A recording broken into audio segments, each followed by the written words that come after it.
ಎಲ್ಲರಿಗೂ ನಮಸ್ಕಾರ ಸ್ನೇಹಿತರೆ. 2026 ವರ್ಷದ ಮೊದಲ ಶಕ್ತಿಶಾಲಿ ಹುಣ್ಣಿಮೆ ಬಂದಿದೆ. ಅಂದರೆ ಜನವರಿ 3ರಂದು ಬನದ ಹುಣ್ಣಿಮೆ ಬಂದಿದೆ. ಈ ದಿನ ಎಷ್ಟೇ ಪೂಜೆಗಳನ್ನು ಮಾಡಿದ್ರು, ಎಷ್ಟೇ ವ್ರತಗಳನ್ನು ಮಾಡಿದ್ರು, ಯಾವುದೇ ಪರಿಹಾರವನ್ನು ಪಾಲಿಸಿದ್ರು ನಮಗಿರುವ ಹಣದ ಸಮಸ್ಯೆಗಳು, ಕೋರ್ಟ್ ಕೇಸ್ ಸಮಸ್ಯೆಗಳು, ಭೂಮಿಯ ವಿವಾದಗಳು ಬಗೆಹರಿಯುತ್ತಿಲ್ಲ. ಬಡತನದ ಜೀವನದಿಂದ ಹೊರಬರೋದಕ್ಕೆ ದಾರಿ ಕಾಣಿಸ್ತಿಲ್ಲ. ಶತ್ರುಗಳು ಹೆಜ್ಜೆ ಹೆಜ್ಜೆಗೂ ನಮ್ಮನ್ನ ಅವಮಾನಿಸುತ್ತಾರೆ, ನಿಂದಿಸುತ್ತಾರೆ. ಎಷ್ಟೇ ಪ್ರಯತ್ನ ಮಾಡಿದರೂ ನಾವು ಉದ್ಧಾರ ಆಗ್ತಿಲ್ಲ ಅನ್ನೋದಾದ್ರೆ ಈ ಮರದ ಬೇರನ್ನ ಮನೆಯ ಬಾಗಿಲಿಗೆ ಕಟ್ಟಿದ್ರೆ ಸರ್ವ ದೇವತೆಗಳ ರಕ್ಷಣೆ ಮನೆಗೆ ಸಿಗುತ್ತದೆ. ಈ ಬೇರಿನ ಕೆಳಗೆ ಕುಟುಂಬದವರು ದಿನವೂ ಓಡಾಡಿದ್ರೆ ಕಷ್ಟಗಳೆಲ್ಲ ಮಂಜಿನಂತೆ ಕರಗಿ ಹೋಗುತ್ತದೆ. ಜೀವನದಲ್ಲಿನ ಎಲ್ಲ ವಿಧವಾದ ಸಮಸ್ಯೆಗಳು ದೂರವಾಗಲು, ಹಣದ ಏಳಿಗೆ, ನೆಮ್ಮದಿಯನ್ನ ಪಡೆಯಲು ಬಾಗಿಲಿಗೆ ಯಾವ ಬೇರನ್ನ ಕಟ್ಟಬೇಕು, ಯಾವ ವಸ್ತುವನ್ನ ಮಣ್ಣಿನಲ್ಲಿ ಊತಿಟ್ರೆ ಶುಕ್ರನ ಬಲ ಹೆಚ್ಚಾಗಿ ಧನಾಕರ್ಷಣೆಯಾಗುತ್ತದೆ ಎಂದು ಇವತ್ತಿನ ಈ ವಿಡಿಯೋದಲ್ಲಿ ಸಂಪೂರ್ಣವಾಗಿ ತಿಳಿಸಿಕೊಡ್ತೀನಿ. ಬನ್ನಿ. ಅದಕ್ಕೂ ಮುನ್ನ ನೀವಿನ್ನು ಚಾನಲ್ಗೆ ಸಬ್ಸ್ಕ್ರೈಬ್ ಆಗಿಲ್ಲ ಅಂದರೆ ಈಗಲೇ ಸಬ್ಸ್ಕ್ರೈಬ್ ಆಗಿ, ಹಾಗೆ ವಿಡಿಯೋಗೆ ಲೈಕ್ ಮಾಡಿ, ವಿಡಿಯೋ ಸ್ಕಿಪ್ ಮಾಡದೆ ಕೊನೆ ತನಕ ನೋಡಿ. ಎಲ್ಲರೂ ಭಕ್ತಿಯಿಂದ ಓಂ ಶ್ರೀ ಮಹಾಲಕ್ಷ್ಮಿ ನಮಃ ಅಂತ ಕಮೆಂಟ್ ಮಾಡಿ. ಒಬ್ಬ ಮನುಷ್ಯ ಜೀವನದಲ್ಲಿ ಏಳಿಗೆ ಕಾಣಬೇಕು, ಶ್ರೀಮಂತಿಕೆ ನೋಡಬೇಕು ಅಂದರೆ ಗ್ರಹಗಳಲ್ಲಿ ಅತಿ ಮುಖ್ಯವಾಗಿ ಗುರುಬಲ ಇರಬೇಕು. ಜೊತೆಗೆ ಶುಕ್ರನ ಬಲ ಇರಲೇಬೇಕು. ನವಗ್ರಹಗಳಲ್ಲಿ ಗುರುಗ್ರಹದ ನಂತರ ಅತ್ಯಂತ ಶಕ್ತಿಶಾಲಿ ಗ್ರಹವೆಂದರೆ ಅದು ಶುಕ್ರ ಗ್ರಹ. ಶುಕ್ರನ ಬಲ ಹೆಚ್ಚಾಗಲು ಪ್ರತಿ ಶುಕ್ರವಾರ ಸ್ನಾನ ಮಾಡುವ ನೀರಿಗೆ ಒಂದೆರಡು ಏಲಕ್ಕಿಯನ್ನು ನೆನೆಸಿ ನಂತರ ಸ್ನಾನ ಮಾಡಬೇಕು. ಇದರಿಂದ ಸದಾ ಶುಕ್ರನ ಅನುಗ್ರಹ ನಿಮ್ಮ ಜೊತೆಗೆ ಇರುತ್ತದೆ. ಮೈತುಂಬ ಸಾಲ ಮಾಡ್ಕೊಂಡಿದ್ದೀವಿ ಗುರುಗಳೇ, ಯಾವ ಕೆಲಸಕ್ಕೆ ಕೈ ಹಾಕಿದರೂ ನಷ್ಟ ಆಗುತ್ತೆ, ನಮಗೆ ಅಂತ 1 ರೂಪಾಯಿ ಕೂಡ ಹುಟ್ಟುವುದಿಲ್ಲ, ಹಣದ ಸಮಸ್ಯೆಗಳಿಂದ ಜೀವನ ನರಕೆ ಆಗೋಗಿದೆ ಅಂದರೆ ಅದಕ್ಕೆ ಶುಕ್ರನ ಬಲ ಕಡಿಮೆಯಾಗಿದೆ ಎಂದರ್ಥ. ಶುಕ್ರನ ಬಲ ಇಲ್ಲದವರಿಗೆ ಸದಾ ಸ್ತ್ರೀಯರೊಂದಿಗೆ ಗಲಾಟೆ ಜಗಳಗಳು ನಡೆಯುತ್ತದೆ. ಸ್ತ್ರೀ ಸಂತಾನದ ಜೊತೆಗೆ ಸದಾ ಕಲಹದಲ್ಲಿ ಮುಳುಗಿರ್ತೀರಾ. ಸ್ವತಃ ತಮ್ಮ ತಾಯಿಯೊಂದಿಗೆ, ಸಹೋದರಿಯರೊಂದಿಗೆ, ಪತ್ನಿಯೊಂದಿಗೆ ಕೂಡ ಯಾವಾಗಲೂ ಕಲಹಗಳು ನಡೆಯುತ್ತಲೇ ಇರುತ್ತೆ. ಆಗ ನಿಮಗೆ ಶುಕ್ರನ ಬಲ ಇಲ್ಲವೆಂದು ಅರ್ಥ ಮಾಡಿಕೊಳ್ಳಬೇಕು. ಅಂತಹ ಸಮಯದಲ್ಲಿ ಶುಕ್ರನ ಬಲ ಹೆಚ್ಚಿಸಿಕೊಳ್ಳಲು ಸ್ತ್ರೀಯರನ್ನು ಸದಾ ಗೌರವಿಸಬೇಕು. ಯಾರು ಸ್ತ್ರೀಯರನ್ನ ಗೌರವಪೂರ್ವಕವಾಗಿ ಕಾಣುತ್ತಾರೋ, ಸ್ತ್ರೀಯರನ್ನ ಗೌರವಿಸುತ್ತಾರೋ ಅವರಿಗೆ ಶುಕ್ರನ ಅನುಗ್ರಹ ಬಲ ಇದ್ದಂತಿರುತ್ತದೆ. ಇದರಿಂದ ಹಣಕಾಸಿನ ಸಮಸ್ಯೆಗಳು ಹತ್ತಿರ ಸುಳಿಯೋದಿಲ್ಲ. ಎಷ್ಟೇ ಕಷ್ಟ ಬಂದರೂ ಆ ಕಷ್ಟದಿಂದ ಹೊರಬರಲು ಶುಕ್ರನೇ ದಾರಿಯನ್ನ ತೋರಿಸ್ತಾನೆ. ಮನೆಗೆ ಸಮೀಪದಲ್ಲಿರುವಂಥ ಯಾವುದಾದರೂ ದೇವಾಲಯಗಳಿಗೆ ನಿಮ್ಮ ಕಷ್ಟ ಕಣ್ಣೀರು ಕಳೆಯುವ ತನಕ ನಿಮ್ಮ ಕೈಲಾದಷ್ಟು ಹಸುವಿನ ತುಪ್ಪವನ್ನು ನೀಡಿ ಬನ್ನಿ. ನೀವು ಕೊಟ್ಟಂತಹ ತುಪ್ಪ ಆ ದೇಗುಲದ ದೀಪಗಳಿಗೆ, ಆ ದೇಗುಲದಲ್ಲಿ ಮಾಡುವಂತಹ ಪ್ರಸಾದ ನೈವೇದ್ಯಗಳಿಗೆ ಬಳಸಿದ್ರೆ ನಿಮ್ಮ ಕರ್ಮ ಕಳೆಯುತ್ತಾ ಬರುತ್ತದೆ. ಜಾತಕದಲ್ಲಿ ಶುಕ್ರನ ಬಲ ಇದರಿಂದ ಹೆಚ್ಚಾಗ್ತಾ ಹೋಗುತ್ತದೆ. ಆರೋಗ್ಯ, ಹಣಕಾಸು, ಸಂಸಾರ, ವಿದ್ಯೆ, ಉದ್ಯೋಗ ಪ್ರತಿ ವಿಚಾರದಲ್ಲೂ ಪ್ರತಿ ರಂಗದಲ್ಲೂ ಏಳಿಗೆಯಾಗುತ್ತದೆ. ಹಣದ ನೆಮ್ಮದಿಯನ್ನು ನೀವು ಇದರಿಂದ ಕಾಣಬಹುದು. ಒಂದಲ್ಲ ಒಂದು ಮೂಲದಿಂದ ಹಣ ಬಂದು ಸದಾ ಕೈನಲ್ಲಿ ದುಡ್ಡು ಚೆನ್ನಾಗಿ ಓಡಾಡುತ್ತದೆ. ಈಗಿನ ಕಾಲದಲ್ಲಿ ಪ್ರತಿಯೊಬ್ಬರಿಗೂ ಇರುವ ಮುಖ್ಯ ಸಮಸ್ಯೆ ಅಂದರೆ ಸಂಪಾದನೆ ಮಾಡಿದ್ದು ಕೈನಲ್ಲಿ ನಿಲ್ಲೋದಿಲ್ಲ. ಋಣಬಾಧೆಗಳಿಂದ, ಸಾಲದ ಸುಳಿ, ಹಣದ ವಿಪರೀತ ಸಮಸ್ಯೆ. ಒಂದು ದಿನವೂ ನೆಮ್ಮದಿಯಾಗಿ ನಿದ್ರಿಸಲು ಸಾಧ್ಯವಾಗುವುದಿಲ್ಲ. ಜೀವನದಲ್ಲಿ ಎಲ್ಲವನ್ನೂ ಕಳೆದುಕೊಂಡು ನೆಮ್ಮದಿಯೇ ಇಲ್ಲದ ಜೀವನವನ್ನು ನಡೆಸುತ್ತಿರುತ್ತಾರೆ. ಎಲ್ಲ ಪರಿಹಾರಗಳನ್ನ ಮಾಡಿ ಇನ್ಮೇಲೆ ಯಾವುದು ಬೇಡ ಭಗವಂತ ಇಟ್ಟ ರೀತಿ ಬದುಕು ಬಿಡೋಣ ಅನ್ನುವಷ್ಟು ನೊಂದಿರುತ್ತಾರೆ. ಅಂಥವರು ಈ ಒಂದು ಬೇರನ್ನ ಸ್ಪರ್ಶಿಸಿದ್ರೆ, ಮನೆಯ ಬಾಗಿಲಿಗೆ ಈ ವಿಧಾನದಲ್ಲಿ ಕಟ್ಟಿದ್ರೆ ಅದ್ಭುತಗಳು ಜೀವನದಲ್ಲಿ ನಡೆಯುವುದಕ್ಕೆ ಶುರುವಾಗುತ್ತದೆ. ಮೊದಲಿಗೆ ಜನಾಕರ್ಷಣೆ, ಧನಾಕರ್ಷಣೆ ಆಗಲು, ನೀವು ಅಂದುಕೊಂಡಂಥ ಕೆಲಸಗಳು ಆಗಲು, ಎಲ್ಲದರಲ್ಲೂ ಯಶಸ್ಸನ್ನು ಗಳಿಸಲು, ಹಣದ ಸಮಸ್ಯೆಯಿಂದ ಹೊರಬಂದು ನಿತ್ಯ ಸುಖಜೀವನವನ್ನು ನೋಡಲು ನಿಮಗೆ ಸಮಯ ಸಿಕ್ಕಾಗಲೆಲ್ಲ ಪ್ರಯಾಣಿಸುವಾಗಾಗಿರಬಹುದು, ಊಟ ಮಾಡುವಾಗಾಗಿರಬಹುದು, ಸ್ನಾನವಾದ ಬಳಿಕ ದೇವಾಲಯಗಳಿಗೆ ಹೋದಾಗ ಆಗಿರಬಹುದು. ರೀಂ ಶ್ರೀಂ ರೀಂ ಎಂಬ ಶಕ್ತಿಶಾಲಿ 3 ಅಕ್ಷರದ ಮಂತ್ರವನ್ನು ಹೇಳಿಕೊಳ್ಬೇಕು. ಇದರಿಂದ ಯಶಸ್ಸಿನ ಆಕರ್ಷಣೆಯಾಗುತ್ತದೆ. ಮಾಡುವ ಕೆಲಸದಲ್ಲಿ ಯಶಸ್ಸು, ಮನೋಸ್ಥೈರ್ಯ ಕೂಡ ವೃದ್ಧಿಯಾಗುತ್ತದೆ. ಇದರ ಜೊತೆಗೆ ಮನೆಯ ಬಾಗಿಲಿಗೆ ಈ ಶಕ್ತಿಯುತ ಬೇರನ್ನ ಕಟ್ಟಬೇಕು. ಈ ಬೇರು ಯಾವುದೆಂದರೆ ಆಲದ ಮರದ ಬೇರು. ಈ ಬೇರನ್ನ ಯಾವುದೇ ದಿನ ಮನೆಗೆ ತಂದು ಒಂದು ಸಲ ಹಾಲಿನಿಂದ, ಮತ್ತೊಂದು ಸಲ ಶುದ್ಧ ಜಲದಿಂದ ತೊಳೆದು, ನಂತರ ಹಳದಿ ಕೆಂಪು ದಾರದಲ್ಲಿ ಕಟ್ಟಿ, ಬಿಳಿ ಅಥವಾ ಹಳದಿ ವಸ್ತ್ರದಲ್ಲಿ ಈ ಬೇರನ್ನ ಕಟ್ಟಿ ದೇವರ ಕೋಣೆಯಲ್ಲಿಟ್ಟು ಪೂಜಿಸಬೇಕು. ಮನೆಯ ಎಲ್ಲ ಕಷ್ಟಗಳು ನಿವಾರಣೆಯಾಗಿ ಉತ್ತಮೋತ್ತಮ ಫಲಗಳು ಪ್ರಾಪ್ತಿಯಾಗಲಿ. ಮನೆಯ ಸದಸ್ಯರಿಗಿರುವಂಥ ಅನಾರೋಗ್ಯದ ಸಮಸ್ಯೆ, ಸಾಲದ ಸಮಸ್ಯೆ, ಅದೃಷ್ಟದ ಕೊರತೆಗಳನ್ನು ದೂರ ಮಾಡಿ ರಕ್ಷಿಸು ಎಂದು ವಿಷ್ಣು ನಾಮಸ್ಮರಣೆ ಮಾಡುತ್ತಾ ಬೇಡಿಕೊಳ್ಬೇಕು. ನಂತರ ಈ ಬೇರು ಕಟ್ಟಿದ ಮೂಟೆಯನ್ನು ಮನೆಯ ಹೊರಭಾಗ ಬಾಗಿಲಿನ ಮೇಲ್ಭಾಗದಲ್ಲಿ ನೇತು ಹಾಕಬೇಕು. ಇದರಿಂದ ವಿಪರೀತವಾಗಿ ಧನಾಕರ್ಷಣೆಯಾಗುತ್ತದೆ. ಮನೆಯಲ್ಲಿನ ಎಂಥದ್ದೇ ಕಠಿಣ ಸಮಸ್ಯೆಗಳು ಶೀಘ್ರವಾಗಿ ದೂರವಾಗುತ್ತೆ. ಇದಕ್ಕೆ ಕಾರಣ ಏನು ಅಂತ ನೋಡೋದಾದರೆ, ಆಲದ ಮರ ಶ್ರೀ ಮಹಾವಿಷ್ಣು ದೇವರ ಸ್ವರೂಪ.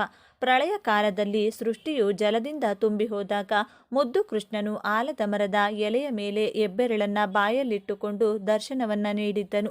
ಜ್ಞಾನವನ್ನ ಉಪದೇಶಿಸುವ ದಕ್ಷಿಣಾಮೂರ್ತಿ ರೂಪದಲ್ಲಿರುವ ಪರಮೇಶ್ವರನು ಕೂಡ ಆಲದ ಮರದ ಕೆಳಗೆ ಜ್ಞಾನವನ್ನ ಉಪದೇಶಿಸಿದ್ದನು.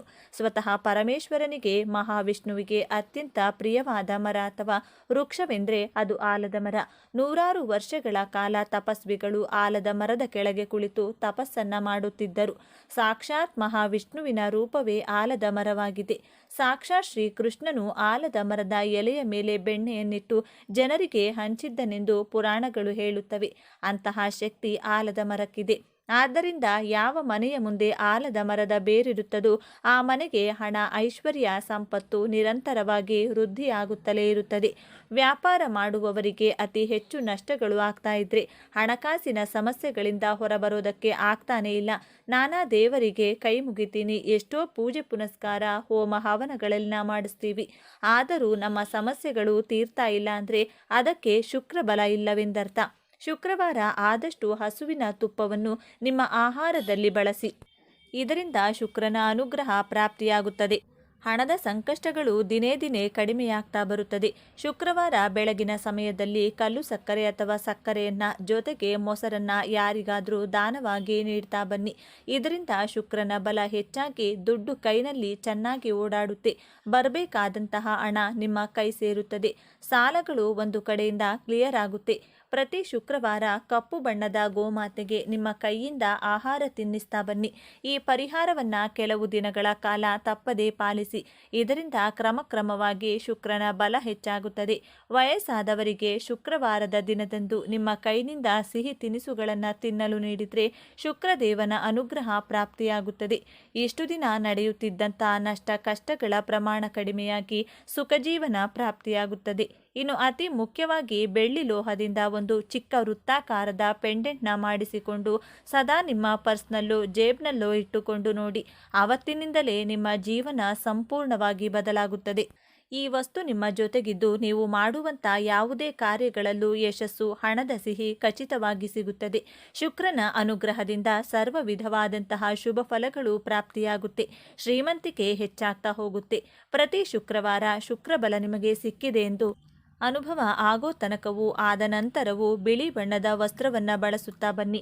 ದೇಹವನ್ನು ಶುಚಿಯಾಗಿಟ್ಟುಕೊಂಡ್ರೆ ಶುಕ್ರನ ಬಲ ಹೆಚ್ಚಾಗುತ್ತದೆ. ಈ ವಿಷಯ ನೆನಪಿನಲ್ಲಿರಲಿ. ಸುಗಂಧ ದ್ರವ್ಯಗಳನ್ನು ದೇಹಕ್ಕೆ ಬಳಸಿ. ಸ್ನಾನದ ನೀರಿಗೂ ಸುಗಂಧ ದ್ರವ್ಯಗಳನ್ನು ಬೆರೆಸಿ ಸ್ನಾನವನ್ನು ಮಾಡ್ತಾ ಬನ್ನಿ. ಮಹಾಲಕ್ಷ್ಮೀ ದೇವಿಗೆ ಶುಕ್ರನ ಹೆಸರನ್ನು ಹೇಳುತ್ತಾ ಬಿಳಿ ಬಣ್ಣದ ಪುಷ್ಪಗಳನ್ನು ಅರ್ಪಿಸಿ. ಇದರಿಂದ ನಿಮ್ಮ ಹಣದ ಕಷ್ಟಗಳು ಕಡಿಮೆಯಾಗಿ ಕಡಿಮೆ ಅವಧಿಯಲ್ಲಿ ಶ್ರೀಮಂತಿಕೆಯನ್ನು ಕಾಣಬಹುದು. ಕಷ್ಟಪಟ್ಟು ದುಡಿಬೇಕು. ದೈವ ಮಾರ್ಗ ಸನ್ಮಾರ್ಗದಲ್ಲೇ ನಡೆಯಬೇಕು. ಕಷ್ಟ ಸುಖವೆಲ್ಲ ದೇವರು ನೀಡುವಂತಹ ವರವೆಂದು ಜೀವಿಸಬೇಕು. ಸುಲಭವಾಗಿ ಈ ಜಗತ್ತಿನಲ್ಲಿ ಏನೂ ಕೂಡ ಸಿಗೋದಿಲ್ಲ. ಅದನ್ನು ಮರೆಯಬಾರದು. ದೈವಶಕ್ತಿಯ ಅನುಗ್ರಹ ಸದಾ ಇರುತ್ತದೆ. ಹಾಗೆಯೇ ಮನೆಯಲ್ಲಿನ ಎಲ್ಲ ಕಷ್ಟಗಳು ಕಳೆದು ಹಣದ ಖರ್ಚು ಕಡಿಮೆಯಾಗಲು ಶಂಖವನ್ನು ಮನೆಯಲ್ಲಿಡಬೇಕು. ಇದರಿಂದ ಸ್ಥಿರಲಕ್ಷ್ಮಿಯ ಅನುಗ್ರಹ ಪ್ರಾಪ್ತಿಯಾಗುತ್ತದೆ. ಧನಾಕರ್ಷಣೆ ಉಂಟಾಗಿ ವಿಶೇಷ ಏಳಿಗೆಯನ್ನು ಮನೆಯಲ್ಲಿ ನೀವು ಕಾಣಬಹುದು. ತೀವ್ರವಾದ ಸಾಲದ ಸಮಸ್ಯೆಗಳಿದ್ದವರು ಹುಣ್ಣಿಮೆಗೂ ಮೊದಲು ಬರುವಂಥ ಬುಧವಾರದ ದಿನದಂದು ಸೂರ್ಯೋದಯಕ್ಕೂ ಮುನ್ನ ನಿಮ್ಮ ಮನೆಯ ದೇವರ ಕೋಣೆಯಲ್ಲಿ ಬೆಳ್ಳಿ ಲೋಹದಿಂದ ತಯಾರು ಮಾಡಿದ ಚಿಕ್ಕ ಆನೆಯ ಮೂರ್ತಿಯನ್ನಿಡಬೇಕು. ಮಹಾಲಕ್ಷ್ಮೀ ದೇವಿಗೆ ಆನೆಗಳೆಂದರೆ ಬಲು ಪ್ರೀತಿ.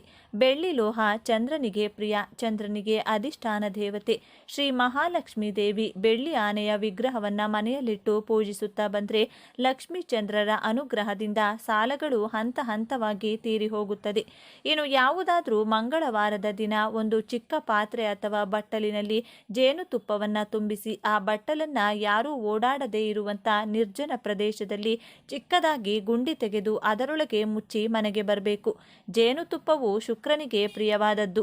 ಈ ಕೆಲಸ ಮಾಡೋದ್ರಿಂದ ಶುಕ್ರನ ಬಲ ಹೆಚ್ಚಾಗುತ್ತದೆ. ಜೇನುತುಪ್ಪದ ಬಟ್ಟಲನ್ನ ಎಲ್ಲಾದರೂ ಹೂತಿಡಲು ಸಾಧ್ಯವಾಗದಿದ್ರೆ ದೈವ ವೃಕ್ಷಗಳ ಕೆಳಗೆ ಇರುವೆಗಳಿಗೆ ಆಹಾರವಾಗಿ ಹಾಕ್ತಾ ಬರಬೇಕು. ಇದರಿಂದಲೂ ಶುಕ್ರನ ಅನುಗ್ರಹ ಪ್ರಾಪ್ತಿಯಾಗುತ್ತೆ. ಹಣದ ಎಲ್ಲ ಸಮಸ್ಯೆ, ಸಾಲದ ಎಲ್ಲ ಕಷ್ಟಗಳು ಶೀಘ್ರವಾಗಿ ದೂರವಾಗಿ ಸುಖ ನೆಮ್ಮದಿಯ ಜೀವನವನ್ನ ನೀವು ನೋಡಬಹುದು. ಇನ್ನು ವ್ಯಾಪಾರಸ್ಥರು ವ್ಯಾಪಾರ ಚೆನ್ನಾಗಿ ನಡಿಬೇಕು. ನರದೃಷ್ಟಿ, ಅಕ್ಕಪಕ್ಕದ ಅಂಗಡಿಯವರ ದೃಷ್ಟಿ ದೂರವಾಗಿ ಚೆನ್ನಾಗಿ ವ್ಯಾಪಾರ ಆಗಲು 7 ಲಡ್ಡುಗಳಿಂದ ಮನೆಯವರ ಕೈನಲ್ಲಿ ದೃಷ್ಟಿಯನ್ನ ತೆಗೆಸಿಕೊಳ್ಬೇಕು. ಹೇಗೆಂದ್ರೆ 7 ಲಡ್ಡುಗಳನ್ನ ಕೈನಲ್ಲಿ ಹಿಡಿದು ನಿಮ್ಮ ತಲೆಯ ಸುತ್ತ 3 ಬಾರಿ, ಎಡಭಾಗದಿಂದ 3 ಬಾರಿ, ಬಲಭಾಗದಿಂದ ಸುತ್ತಿ ನಂತರ ಆ 7 ಲಡ್ಡುಗಳನ್ನು ಗೋಮಾತೆಗೆ ಅಥವಾ ಮೂಕಜೀವಿಗಳಿಗೆ, ಶ್ವಾನಗಳಿಗೆ ಆಹಾರವಾಗಿ ನೀಡಬೇಕು. ಇದರಿಂದ ಹಣದ ಎಲ್ಲ ಸಮಸ್ಯೆಗಳ ಜೊತೆಗೆ ವ್ಯಾಪಾರದಲ್ಲಿನ ಅಡೆತಡೆಗಳು, ಅಕ್ಕಪಕ್ಕದವರ ದೃಷ್ಟಿ ದೋಷಗಳು ಶೀಘ್ರವಾಗಿ ದೂರವಾಗಿ ವ್ಯಾಪಾರ ಚೆನ್ನಾಗಿ ನಡೆಯುತ್ತದೆ. ನೋಡಿದ್ರಲ್ಲ, ಮನೆಯ ಮುಖ್ಯ ದ್ವಾರಕ್ಕೆ ಯಾವ ಯಾವ ಬೇರನ್ನ ಕಟ್ಟಬೇಕು, ವ್ಯಾಪಾರಸ್ಥರು ವ್ಯಾಪಾರದ ಏಳಿಗೆಗೆ ಯಾವ ತಂತ್ರವನ್ನ ಮಾಡಬೇಕು ಅಂತ ಇವತ್ತಿನ ಈ ವಿಡಿಯೋದಲ್ಲಿ ತಿಳಿಸಿಕೊಟ್ಟಿದ್ದೇವೆ. ಈ ದಿನ ನೀರಿನಲ್ಲಿ ಕುಂಕುಮವನ್ನ ಬೆರೆಸಿ ಹೀಗೆ ಮಾಡಿದ್ರೆ ಸಾಕು, ಹಣ ಬರುತ್ತಲೇ ಇರುತ್ತದೆ. ಲಕ್ಷ್ಮೀದೇವಿಯ ಅನುಗ್ರಹದಿಂದ ಎಲ್ಲ ಸಮಸ್ಯೆಗಳು ದೂರವಾಗುತ್ತವೆ.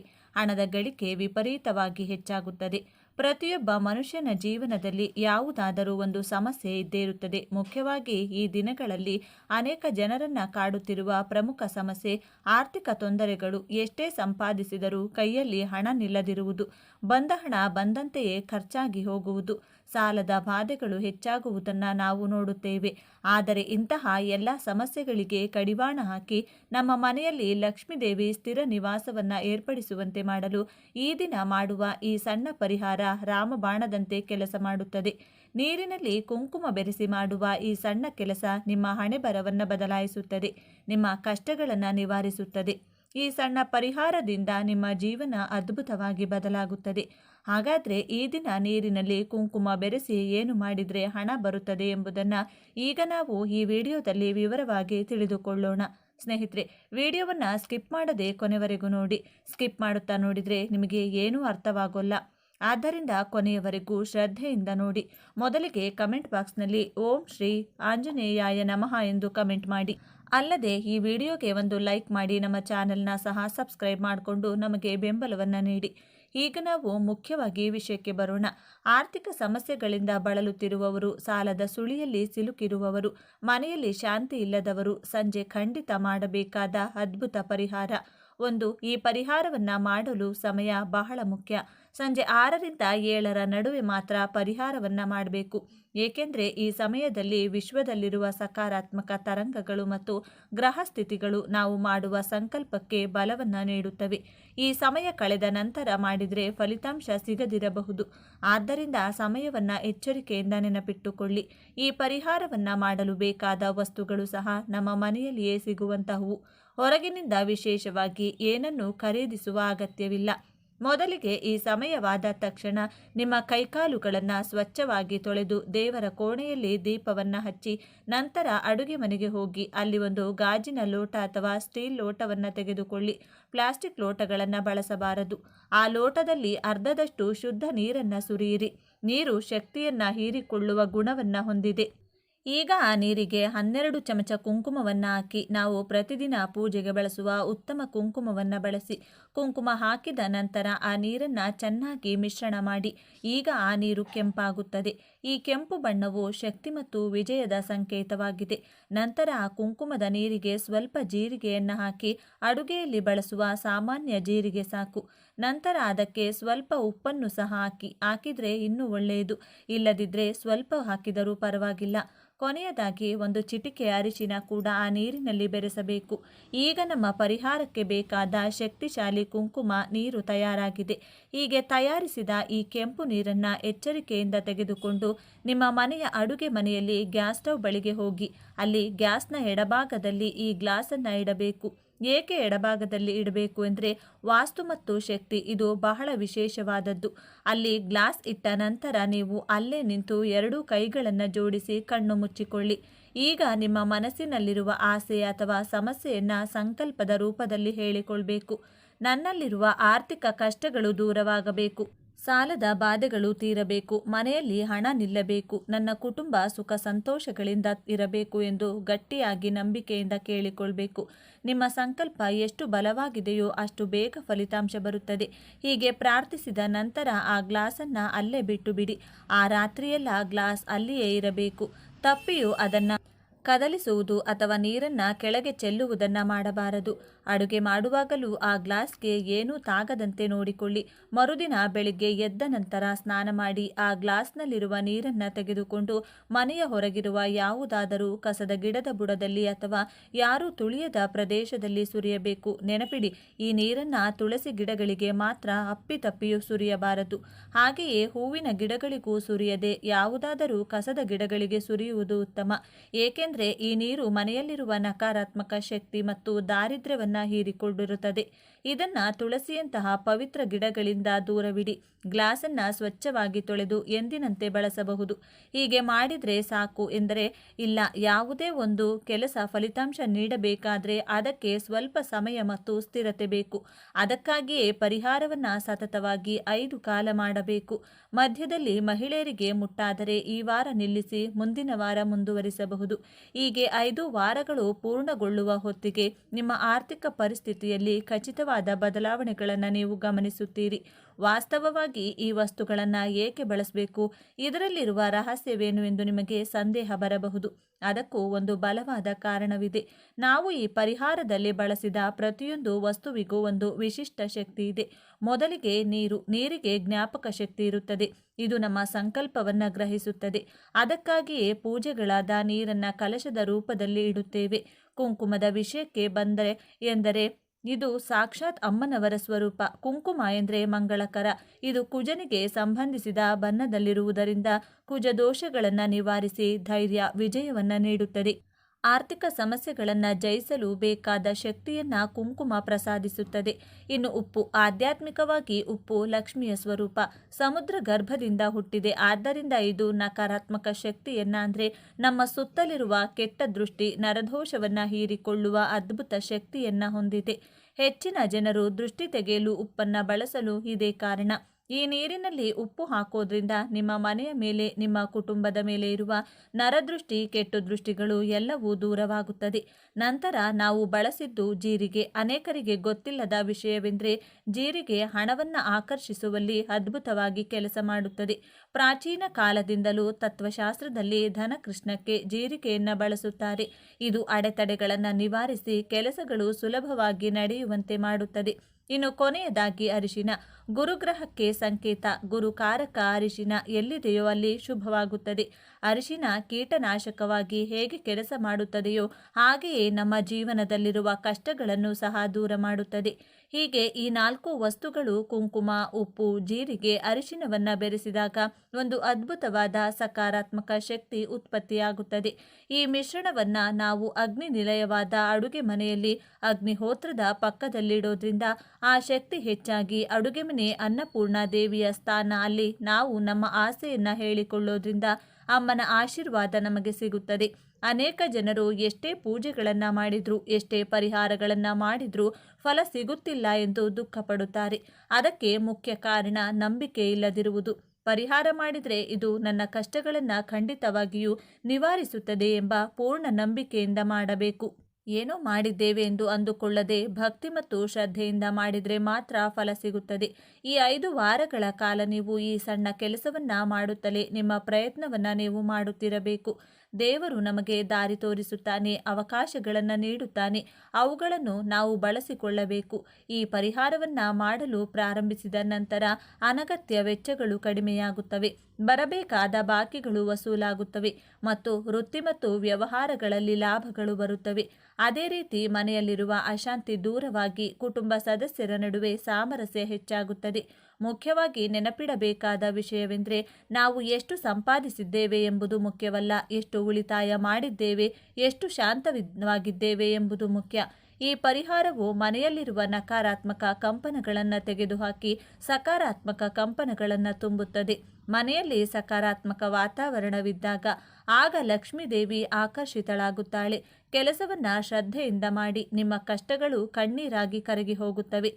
ಈ ಒಂದು ವಿಶೇಷ ಮಾಹಿತಿ ನಿಮಗೆ ಇಷ್ಟವಾದರೆ ತಪ್ಪದೆ ಜೈ ಸುಬ್ರಹ್ಮಣ್ಯ ಸ್ವಾಮಿ, ಜೈ ಲಕ್ಷ್ಮೀ ನರಸಿಂಹಸ್ವಾಮಿ ಅಂತ ಬರೆದು ಈ ವಿಡಿಯೋವನ್ನು ಎಲ್ಲರಿಗೂ ಶೇರ್ ಮಾಡಿ. ಮುಂದಿನ ಬಾರಿ ಮತ್ತೊಂದು ವಿಶೇಷ ದೈವ ಮಾಹಿತಿಯೊಂದಿಗೆ ಚಾನೆಲ್ ಮೂಲಕ ಭೇಟಿಯಾಗೋಣ. ಧನ್ಯವಾದಗಳು.